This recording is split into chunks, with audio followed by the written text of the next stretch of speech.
श्री कृष्ण ने अर्जुन से कहा, पार्थ मैं तुम्हें एक कथा सुनाता हूँ। उसे सुनकर तुम समझ जाओगे कि हर प्राणी को उसके कर्म के हिसाब से ही फल मिलता है। प्रकृति हर किसी को अपनी राह चुनने का मौका देती है। अब वो मनुष्य की इच्छा पर निर्भर करता है कि उसे धर्म की राह चुननी है या अधर्म की।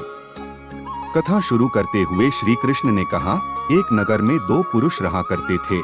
एक पुरुष व्यापारी था जिसके जीवन में धर्म की बहुत महत्ता थी। वो पूजा पाठ में यकीन रखता था। वो हर रोज मंदिर जाता था और दान धर्म भी करता था और हर रोज भगवान की पूजा करता था।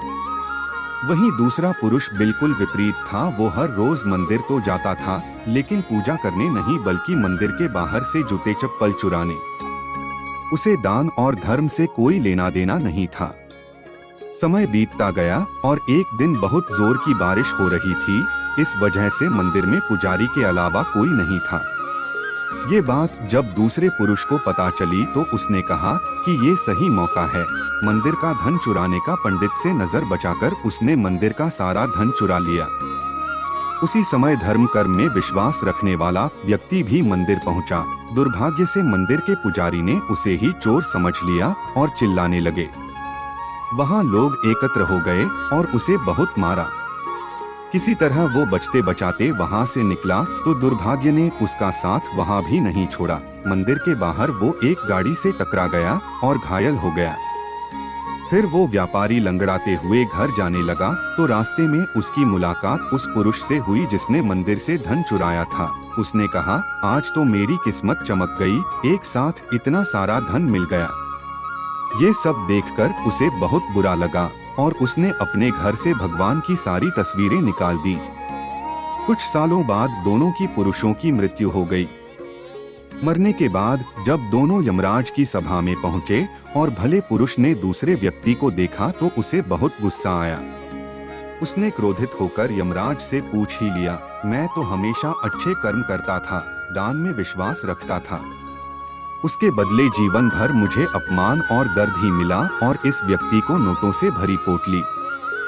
आखिर ऐसा भेदभाव क्यों?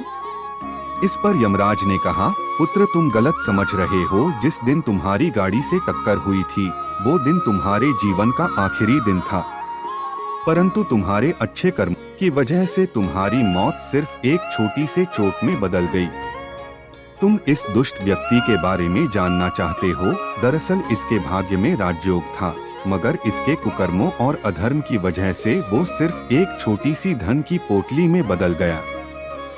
दृष्ट्वा तु पांडवानीकं व्यूढ़ दुर्योधनस्तदा आचार्यमुपसंगमे राजा वचन ब्रवीत।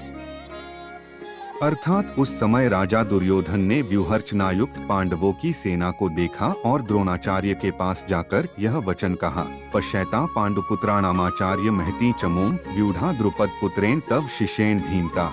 अर्थात हे आचार्य, आपके मेधावी शिष्य द्रुपद पुत्र धृष्टद्युम्न के द्वारा व्यूहाकार खड़ी की गई सेना को देखिए। अत्र शूरा महेशवासा भीमार्जुन समायुधि युयुधानो विराटश्च द्रुपदश्च महारथः धृष्टकेतुश्चेकितानः काशीराजश्च वीर्यवान पुरुजित कुंतीभोजश्च शैब्यश्च नरपुंवः युधामन्युश्च विक्रांत उत्तमौजाश्च वीर्यवान सौभद्रो द्रौपदेयाश्च सर्व एव महारथाः। अर्थात इस सेना में बड़े बड़े धनुष वाले तथा युद्ध में भीम और अर्जुन के समान शूरवीर सात्यकी और विराट तथा महारथी राजा द्रुपद, धृष्टकेतु और चेकितान तथा बलवान काशीराज पुरुजित कुंतीभोज और मनुष्यों में श्रेष्ठ शैब्य पराक्रमी युधामन्यु तथा बलवान उत्तमौजा सुभद्रा पुत्र अभिमन्यु एवं द्रौपदी के पांचों पुत्र, ये सभी महारथी हैं। अस्माकं तु विशिष्टा ये तान् निबोध द्विजोत्तम नायका मम सैन्यस्य संज्ञार्थं तान् ब्रवीमीते। अर्थात हे ब्राह्मण श्रेष्ठ, अपने पक्ष में भी जो प्रधान हैं उनको आप समझ लीजिए। आपकी जानकारी के लिए मेरी सेना के जो सेनापति हैं उनको बतलाता हूँ। भवान भीष्मश्च कर्णश्च कृपश्च समितिंजयः अश्वत्थामा विकर्णश्च सौमदत्तिस्तथैव च। अर्थात आप द्रोणाचार्य और पितामह भीष्म तथा कर्ण और संग्राम विजय कृपाचार्य तथा वैसे ही अश्वत्थामा, विकर्ण और सोमदत्त का पुत्र भूरिश्रवाड अन्ये च बहवः शूरा मदर्थे त्यक्तजीविताः नानाशस्त्र प्रहरणाः सर्वे युद्ध विशारदाः अर्थात और भी मेरे लिए जीवन की आशा त्याग देने वाले बहुत से शूरवीर अनेक प्रकार के शस्त्रास्त्रों से सुसज्जित और सबके सब युद्ध में चतुर हैं। अपर्याप्तम तदस्माकं बलं भीष्माभिरक्षितम पर्याप्तं त्विदमेतेषां बलं भीमाभिरक्षितम, अर्थात भीष्म पितामह द्वारा रक्षित हमारी वह सेना सब प्रकार से अजेय है और भीम द्वारा रक्षित इन लोगों की यह सेना जीतने में सुगम है। अनेषु च सर्वेषु यथाभागं वस्थिताः भीष्ममेवाभिरक्षन्तु भवन्तः सर्व एव हि।